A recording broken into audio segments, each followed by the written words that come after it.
Good morning friend, मैं सुनील उपाध्याय एक नए टॉपिक के साथ, एक बेहतरीन मोटिवेशनल स्टोरी के साथ आपका स्वागत करता हूं। दोस्तों, परिस्थितियां चाहे जो भी हैं, अगर हमें उन परिस्थितियों से बाहर निकलना है, अगर हम कोई नए अवसर को नहीं तलाशते हैं, तो हमारी जो परिस्थितियां हैं वो कभी चेंज नहीं होने वाली है। तो नए अवसर के लिए, नई परिस्थितियों के लिए हमेशा इंसान को तैयार रहना चाहिए। एक बार एक पुजारी जी भगवान की वो इतनी पूजा करते थे कि उन्हें लगता था कि ईश्वर जो है वो कभी भी किसी भी दुखद परिस्थितियों में उनका साथ जरूर देंगे। एक बहुत बड़ा आत्मविश्वास था अंदर से।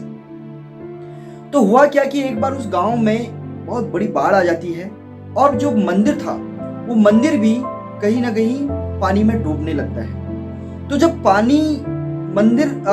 पानी जो था वो मंदिर से ऊपर चढ़ने लगता है, तो पुजारी जी कहाँ जाते हैं? मंदिर की छत पर आ जाते हैं। तो बहुत सारे लोग नाव लेके आते हैं क्योंकि पानी इतना बढ़ चुका होता है। तो बोलते हैं कि पुजारी जी आइए, नाव में बैठिए और हम आपको ले जाते हैं, हम आपको बचा लेते हैं। तो और भी गाँव वालों को बचाया जाता है, लेकिन पुजारी जी कहते हैं नहीं, मुझे भगवान पर पूरा भरोसा है, मैंने इतने साल ईश्वर की पूजा की है, तो ईश्वर जो है मुझे बचाने के लिए खुद आएगा।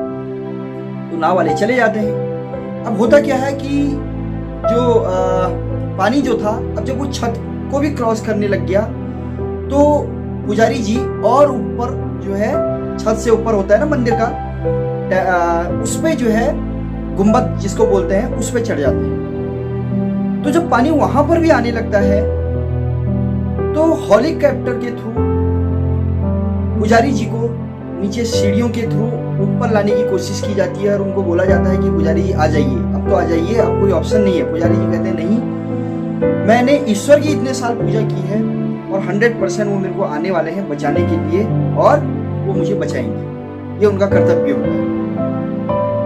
तो बहुत कहने के बाद भी जब पुजारी जी नहीं मानते हैं, तो उसके बाद होता क्या है कि पानी उस गुंबद को भी क्रॉस कर जाता है और पुजारी जी उस पानी के बहाव में चले जाते हैं।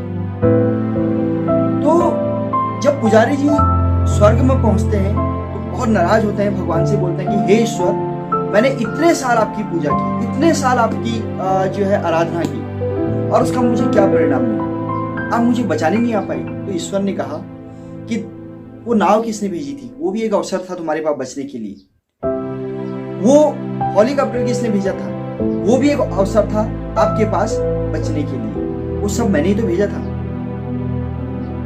तो कहने का मतलब यह है कि ईश्वर जो है वो स्वयं, हम कई बार ये सोचते हैं कि ईश्वर आएगा बिना कुछ किए, हम लोगों को हमारी परिस्थितियों से उबार के ले जाएगा, तो ये कहीं भी कुछ नहीं होने वाला है। ईश्वर हमें कुछ नए अवसर दे सकता है कि जिन अवसर के थ्रू हम अपनी लाइफ को बिल्डअप कर सकते हैं और अपनी परिस्थितियों से, जो भी आज की बेकार की परिस्थितियां, उन परिस्थितियों से हम बाहर निकल सकते हैं।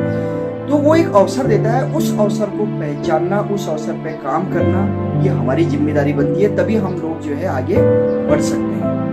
तो आई होप आज की इस स्टोरी से आपको ये समझ में आ गया होगा कि किस तरीके से लोग अपनी एक ही परिस्थितियों में जिंदगी निकाल देते हैं, उससे बाहर आने का कोई दूसरा रास्ता नहीं ढूंढते हैं, और अगर कोई रास्ता मिल भी जाता है तो कहीं ना कहीं उसे एक्सेप्ट नहीं करते हैं, क्योंकि उनका माइंडसेट ऐसा बन जाता है, कुछ ना करने का माइंडसेट, काम से बचने का माइंडसेट।